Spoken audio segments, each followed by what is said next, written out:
Most people never touch these iPhone camera settings, but they're the reason my iPhone photos look this good. I absolutely love taking photos with my iPhone 16 Pro Max, especially when it's in a beautiful place. I recently took a trip to Europe and saw countries like Greece, Malta, Italy, and Spain, going to cities like Barcelona, Mykonos, and Rome, and it was just an incredible trip with so many beautiful views. I often said every step felt like a photo opportunity. I'm just blown away by what this camera can capture, and I wanted to share my iPhone camera settings with you and go through some of my editing process to help you make your photos look better. Hey everyone, it's Andrew and welcome back to the channel. When I left for the trip, I actually brought 4 different phones. I brought the iPhone 16, the iPhone 16e, the iPhone 16 Pro Max, and the S25 Ultra. I had originally planned to test out every camera, kind of like each day do a different camera, but I honestly barely used any of the other phones. I kept coming back to the iPhone 16 Pro Max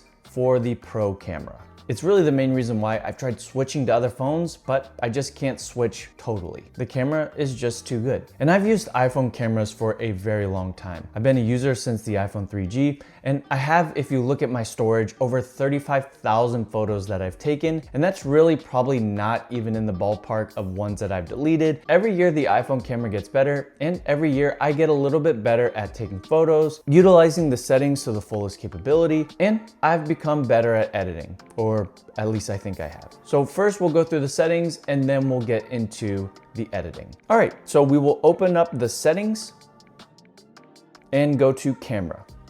And now we're gonna go through the photo settings. It might look a little bit different on your iPhone. I'm running iOS 26 beta, but essentially everything is pretty much the same. The look and feel is mostly what's different, but let's get right into it. The first setting here is the camera control button, and I actually like it. I've found it very useful in settings where I have the phone in my pocket. I'll click on camera control and just have the phone ready to start taking pictures. For my launch camera, I want it to open up the camera app.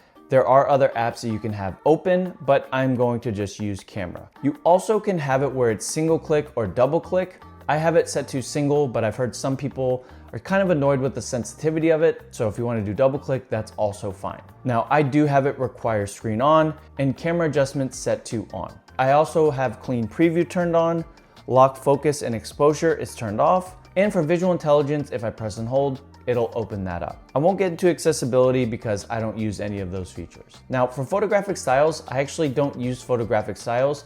I do some editing in the Photos app, but I'll show you how I edit in a bit. And I use Lightroom, so photographic styles aren't really used by me, and I'm just gonna skip through that part. Play around with it, see if you like it. It's definitely an option, but I don't use it. So for recording video, I create a lot of videos on YouTube, Instagram, Twitter, TikTok, all of the different platforms. And for me, I like to record in 4K at 60 FPS. So when I open up my camera and go to video, that's what displays. I have show PLA formats turned off. Action mode lower light, I don't use action mode, so that's turned off. I also have HDR video turned off. Just in terms of YouTube, it's not really good for the platform, and so I have it turned off. I used to have it on, and I actually love how HDR video looks just on iPhone and looking at other people's iPhone, but when it comes to YouTube, something happens with the compression. It makes everything very bright. The auto FPS setting is 30 and 60. And the last 2 settings, lock camera and lock white balance, I have turned off. Now, I do like to record in cinematic mode. This is actually recording in cinematic mode right now,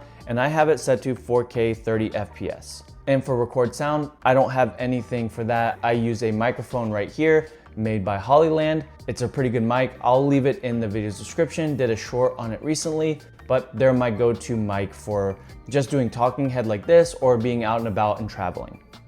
Now for formats, I use high efficiency. And for photo mode, I like to take photos at 24 megapixels. That's where I feel I get the best detail, and it's very manageable. It's really nice to edit. That's just what I like to shoot at. I have Pro RAW resolution control turned on. And for Pro RAW format, I like to have it at JPEG lossless, which is the most compatible format. And when I share and edit it, I get the full compatibility of the software that I'm using. It's not just for Apple, it's for Lightroom and any other app that I want to edit in. For video capture, I do have ProRes turned on, even though I don't really record in ProRes. And then I can also record in HDR and log. I need to learn how to color grade. I hope that with the iPhone 17 Pro, color grading just comes turned on, or I can just do it on device like the S25 Ultra. I think that'd be pretty cool. Now for my preserve settings, I have camera mode turned on, photographic styles off, creative controls on, depth control off, macro control on, exposure adjustment on, night mode off, portrait zoom on, action mode off, Pro RAW resolution control on, Apple ProRes on, and live photos. A lot of these are probably out the box, so I didn't make any changes really here. So we'll move on to the next settings. But moving down to grid, grid is going to be really important to just line up your shot. I use it for video, I use it for photos as well. I also really like Apple's level. I have mirror front camera on, view outside the frame on, and I do have indicators on, but I don't really ever have flash or live photos on. And live photos get turned off whenever you shoot in RAW anyways, so there's no reason to really have that on. Now for photo capture, I like the default to be 24 millimeters, but I actually shoot a lot at 5x optical zoom, which isn't an option here, but if I could, I would have it default for you to 24 millimeters or 1x. And then if you want to play around with it, jump to 1.5x or crop in more. If you're like me and like to be far away but crop in very close, 5x is great for that. Now the rest of the settings I have turned on: portraits in photo mode, prioritize fast shooting, lens correction, macro control, lens cleaning hints, which is a new feature in iOS 26. Make sure to always clean your lens. I haven't gotten an indicator like that yet because my lens is pretty much always clean, but just that's a good thing coming in iOS 26. And then the last one is save captures to photo library. It's up to you whether you want that on or off. But a lot of the key settings that we need on are pretty much on outside the box, minus a few might be different from mine. So just make the adjustments as needed. Now, whenever you're shooting with an iPhone camera, it's like most cameras, the better light you have, the better it's gonna be. I like to take photos in different cities. I also like to take photos of tech. Those are the two areas that I like to take photos of the most: buildings, seeing a setting of a lot of trees, stuff like that. And so those are the kind of photos I like to take. For editing, there's two different ways that I like to edit. One, if I'm really just looking for a quick edit, don't want to think too much, I'm gonna go into the Photos app. If I want to do something a little bit more detailed, spend some more time on it, I'll go into Lightroom.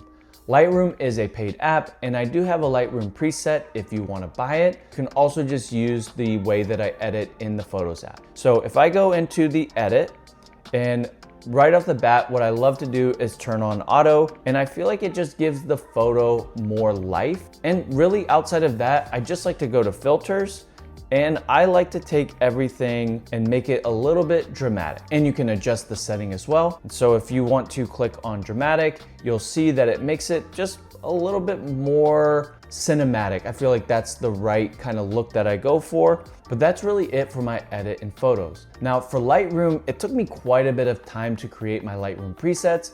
But once I have my presets built, all I have to do is go in and one click in Lightroom and edit the photo. So let's pull up Lightroom, and really out of this, I can take any photo that I want. And so I think this photo looks really good right here. So if I go into here and click on my user preset, I can apply the preset that I want to. And let's say I want to do this one here. I can click on the light, color, blur, and usually it's just that light where I can adjust the contrast, exposure, and highlights that may need to be adjusted. And so I can do that here and make just small adjustments there. Because the preset is already built, you shouldn't have to adjust too many things, but note that each preset is built with a different goal in mind. So each one is kind of different depending on what you're going for. So play around with them if you end up buying it, and that's really it. We can actually do one more if you'd like. So we can just go into another photo here. I'll go ahead and click on my preset, and let's say I want to apply this one right here. And that's it. Make any adjustments that you want, and that's how I edit my photos using Lightroom. If you want to purchase my preset, the link is in the video's description. Now, a lot of this video was inspired by other YouTube videos that I've watched. People like Peter McKinnon and Ollier that are just really good at photography, especially mobile photography. And so I don't want to go without saying thank you to those people that have kind of taught me and show me how good iPhone photos can get. Let me know in the comments what camera you're using. If you're using a pro camera, if you're using another smartphone's camera, or if you're using the iPhone camera, what camera are you using? And if there's any settings that I missed out on that I should include in maybe another video, kind of an updated video, let me know in the comments below as well. As always, guys, thanks for watching. God bless, and I will see you on the next video.